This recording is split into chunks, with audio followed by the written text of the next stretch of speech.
For 2 years following the third King of the Iron Fist tournament, as Jin Kazama had been missing in action, training under the tutelage of Matt Murdock, hidden deep in the mountains.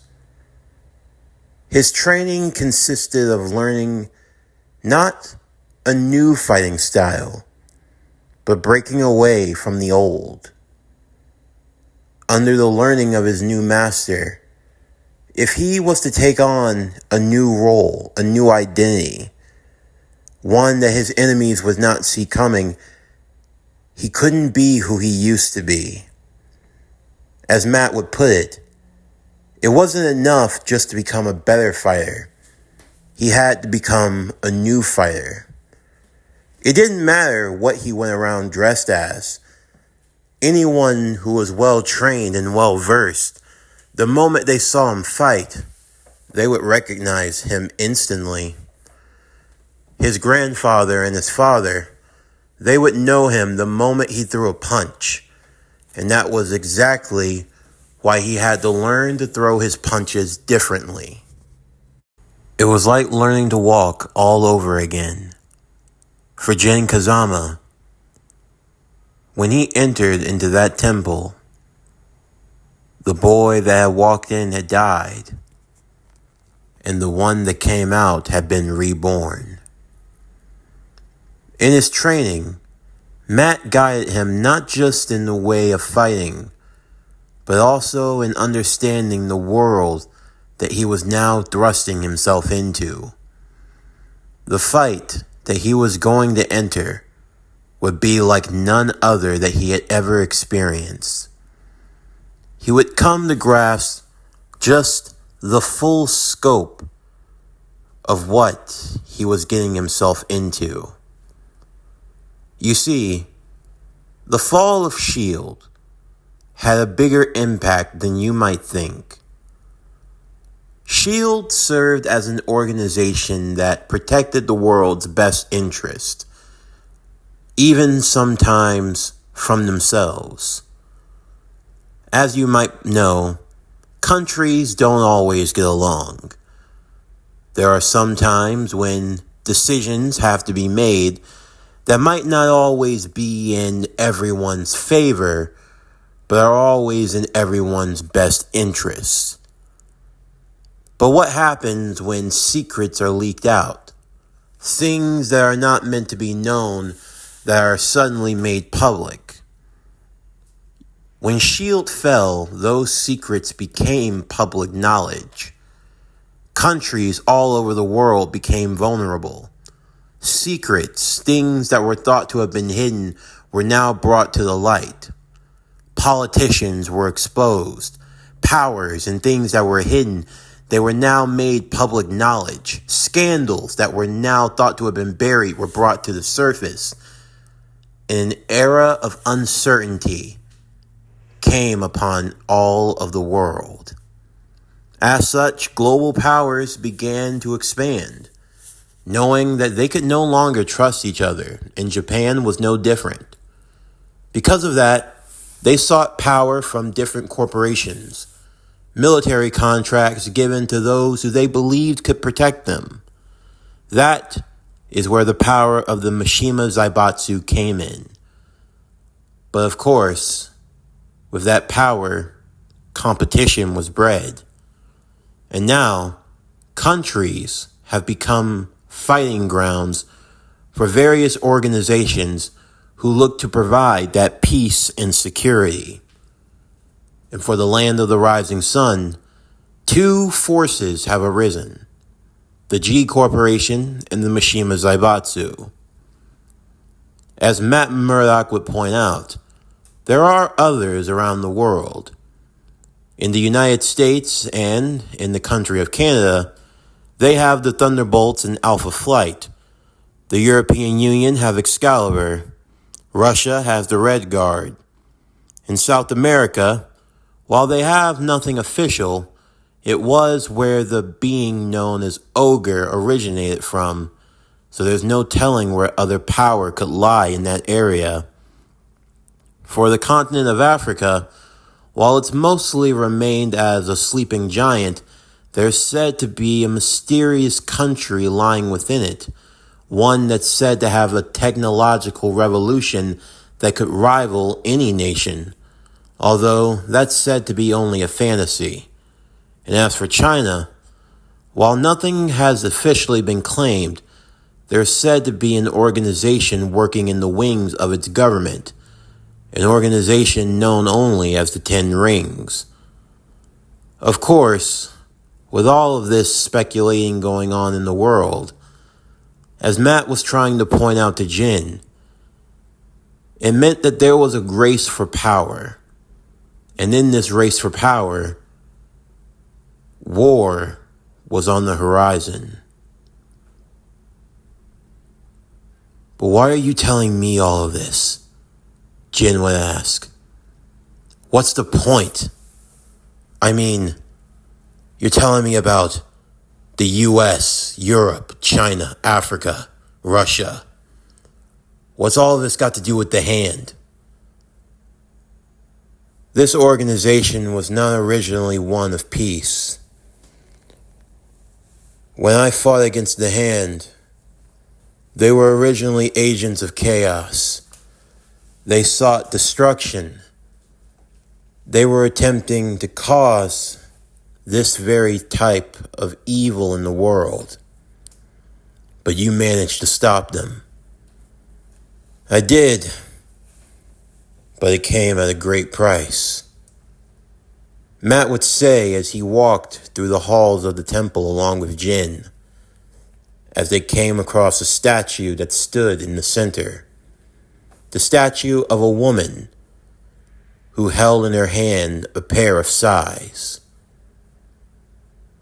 She's beautiful, Jin would say. I'm glad you think so. She was my wife, Electra. She fought by my side against the Hand. If it wasn't for her, I don't think I ever could have won. I'm sorry. It's okay. Loss, it's a part of life, Jin.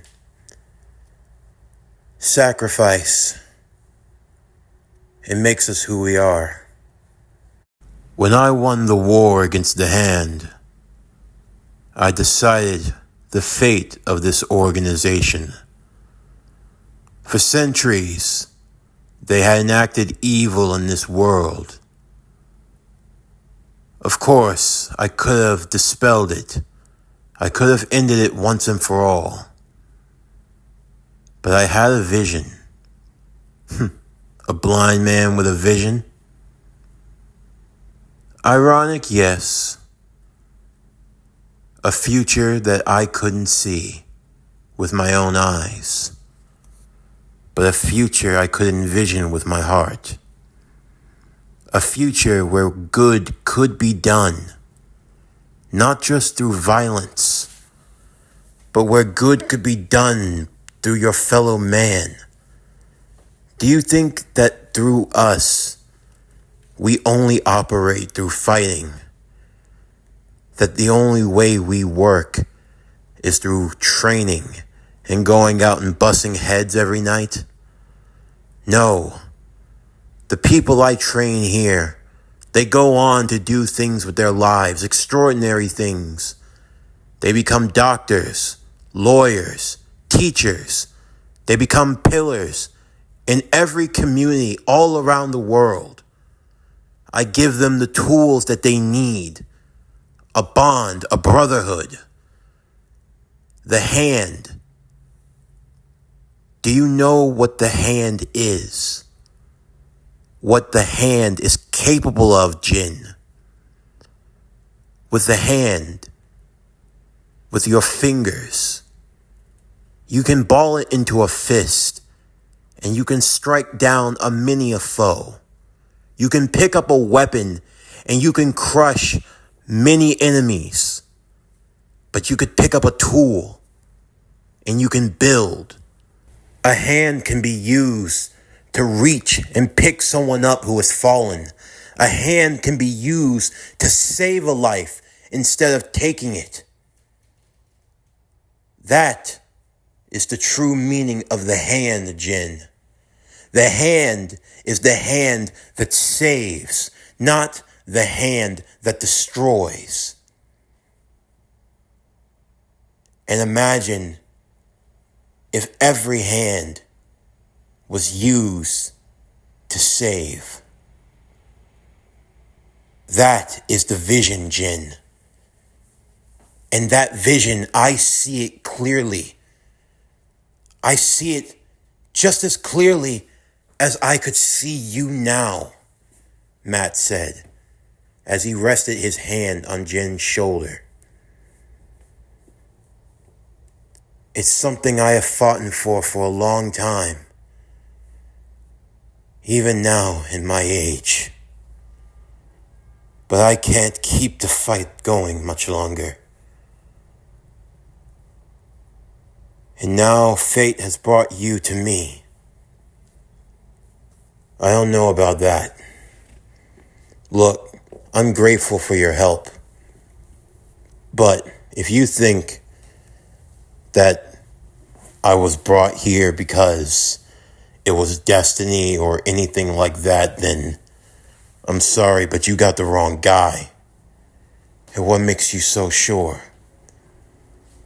Because everything you said, it's good and all, but I'm none of those things. I don't help people. I'm no hero. I'm just a fighter. I'm just a guy with nothing but a whole bunch of anger and a whole lot of people that I want to hurt. I understand that, Jin. Vengeance is a powerful tool. And I never said that a fist can't be used. But there is a time and place. A war is coming, Jin. There will be a time to fight, yes. But there will also be a time to rebuild. Your father and your grandfather, they have continued a cycle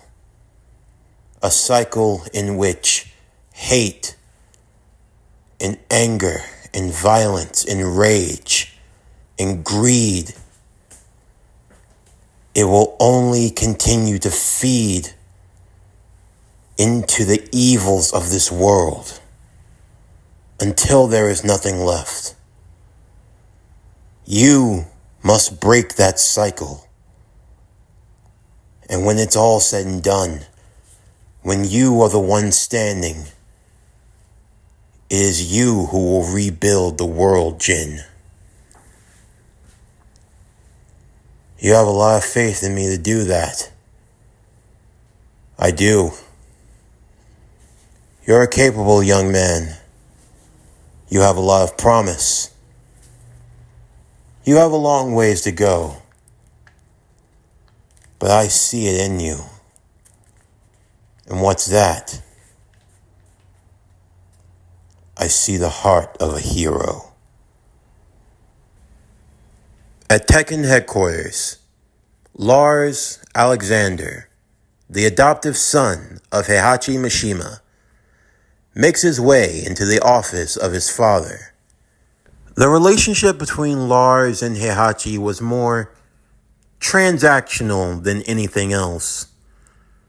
Lars knew that the only reason why he was ever adopted in the first place was to spite his half-brother, Kazuya, a way of being a self-proclaimed rival, a way of pissing him off even further in Heihachi's eyes. And for Lars, well, it brought him out of the slums into a life of luxury. Of course, Lars knew that he had to earn his keep, and he always made sure of doing just that. It didn't take him long to learn the way of the Mishima fighting style, as well as adopting a few others into his own. He was strong, smart, and capable in his own right.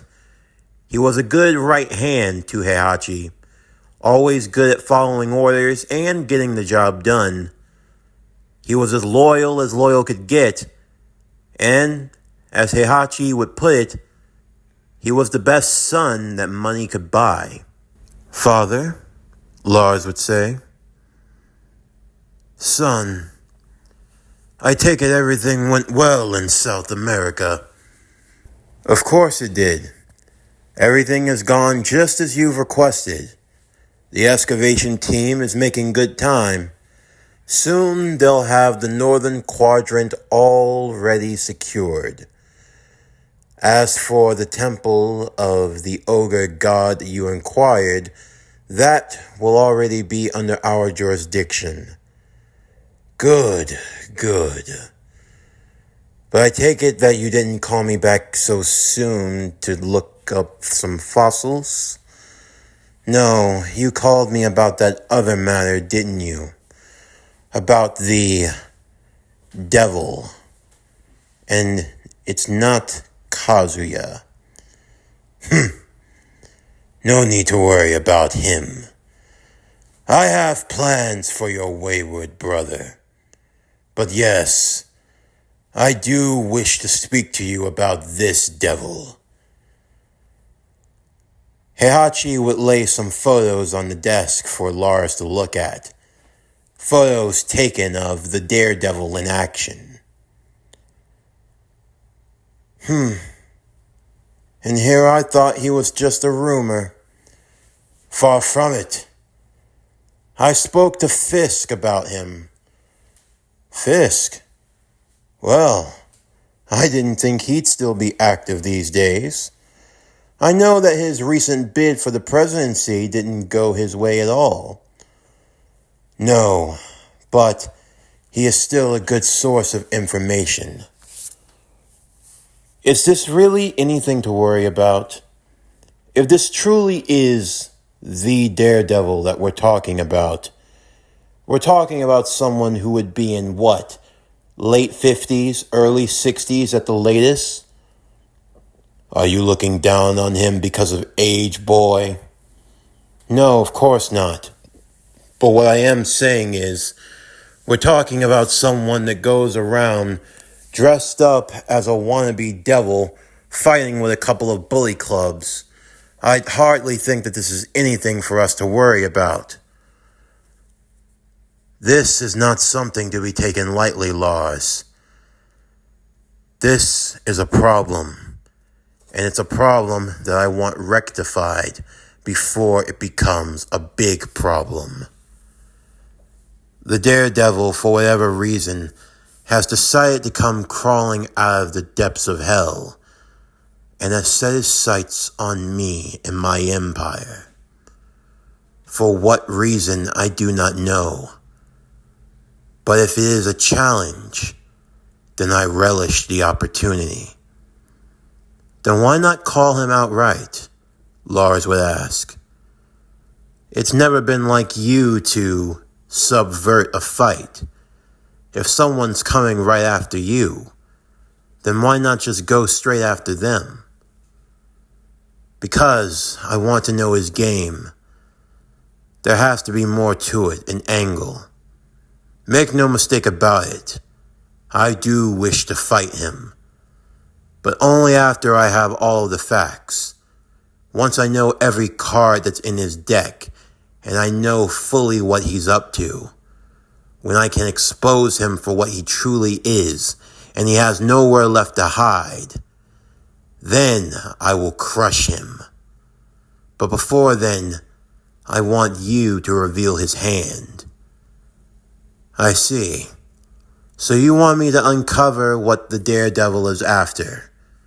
If he's targeting us, then it means he's looking for something. And I want to know exactly what he's looking for. I see. Are there any parameters? Do I need to hold back in any way? I want him brought in, alive, and relatively unharmed. You're allowed to use any resource and any means that you see fit, but I want it done discreetly. I don't need you destroying a city block. As far as I'm concerned, this should be no different than you hunting a rabbit. And you don't burn down the forest to hunt a rabbit, now do you, son? Of course not. It'd be a perfectly good waste of forest if I did that. I understand then. I'll see to it that we bring in the Daredevil. But, if I may ask, if I'm going after him, what will you be doing about Kazuya? No need to worry about him. I've made special arrangements for Kazuya. I'm calling in a few favors, and I'm putting together a special task force to bring him down personally. I will need him alive as well. You mean just for the devil gene, of course. Exactly. The boy is worthless, but his blood, that is entirely different. His power, it's otherworldly. And if I can tap into that as a resource, it's just what we'll need to usher us into the next era and create a new fighting force. And what type of force is that? An army of devils, Heihachi would say. In the meantime, as the sun was setting on that afternoon, Jin would arrive on his motorcycle outside of the fence of a prestigious school known as Kuo Academy. He watched as the students would be filing out as class was over for the day, the boys and the girls leaving respectively, as it wasn't too long ago as this all-girls school had become co-ed. The reason why Jin had come here was because due to his now use of resource, he was looking for someone he hadn't seen in a while. Of course, he was wondering if maybe this was the best of ideas. Given the current circumstance, maybe it would be better off if he hadn't gone looking for her. But as he saw her exiting the building, his heart began to race, unexpectedly. It had been 2 years since he'd seen her. But even after all this time, she hadn't changed. A smile plastered on her face. For Jin, it made him happy. Despite everything he had gone through, it was nice to see an old friend. Ling, Jin would say, with a smile, his face covered by his hood, as he revved his motorcycle driving off. I'm glad to see that you're doing well. This concludes Tekken Born Again. What if Jin Kazama was Daredevil? Season 1, Part 3.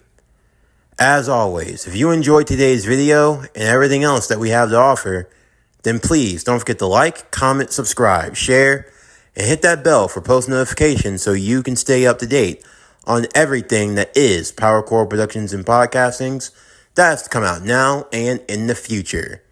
Stay tuned tomorrow as we continue with Tekken Born Again. What if Jin Kazama was Daredevil? Season 1, Part 4. But anyway, that's going to do it for the end of today's video. I'm Javon Harrington with PowerCore Productions and Podcastings, signing off, and I'll see you next time.